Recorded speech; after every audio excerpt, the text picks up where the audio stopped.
Hello, I'm back.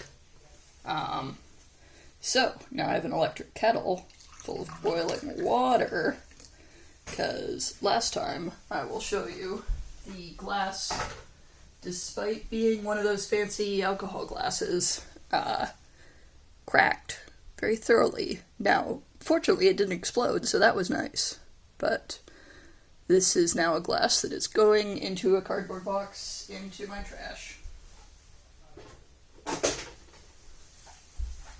So what I'm doing with this boiling water is seeing if I can get this second glass warm enough that it will not crack.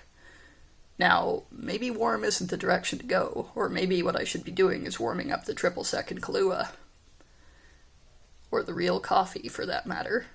Or maybe I should be using less Bacardi, which is what I'm going to try, and going quicker about this sugar rim crusty plan, which is another thing I'm going to try, so that the glass itself does not become incredibly hot, only to get shocked by the introduction of 70-degree triple sec. Maybe I'll try with the Kahlua first, because it has less sugar? No, I'm saying that wrong. There's going to be a burst of flame no matter what I add, because it has sugar in both of them. They're liqueurs. It's kind of definitional. So, anyway, I've chatted at you for a bit now. I will dump out this water and maybe shake dry the glass, or dry it a bit with a towel. And we'll have take 2 of Spanish coffee, which I learned by watching the bartender at the Black Rabbit Bar at the McMenamin's Edgefield in Portland, technically Troutdale, Oregon. But if I have the recipe wrong, it's definitely my fault for watching him wrong. So.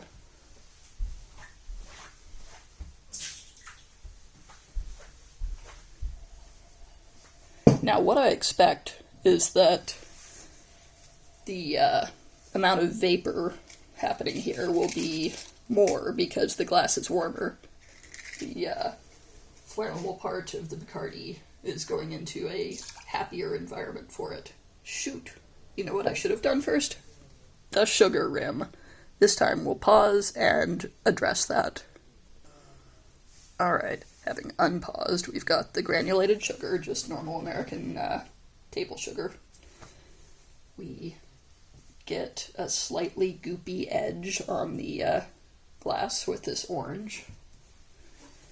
That might just be for fanciness. I'm only going to do a little bit of sugar rim this time, but it does look nice. Alright.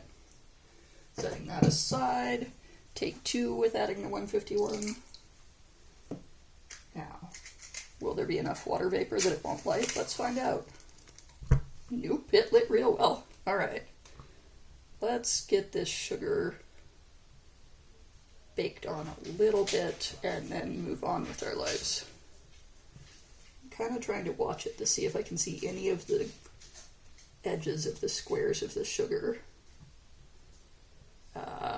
begin to soften a bit.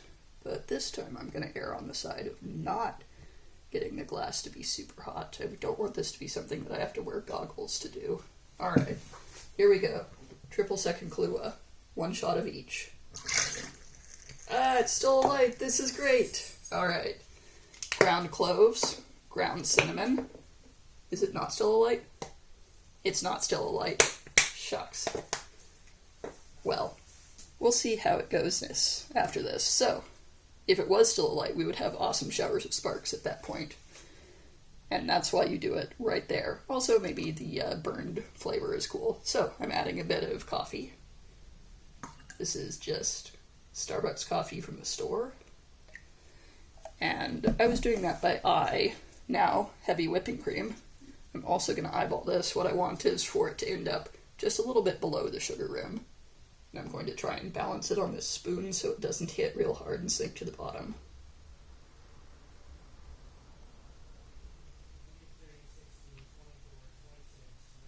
Yeah, there's a little bit of it below the coffee, but in general, not too bad. And then what we have here is, again, dash of cinnamon, dash of cloves. Let's fancy this up. We don't do this every day. And there we have the Spanish coffee. Let's see about the temperature, because the coffee is straight out of the fridge.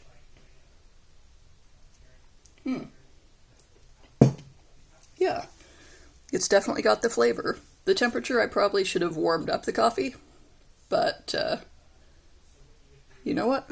We'll try this again sometime. Thanks for hanging out here.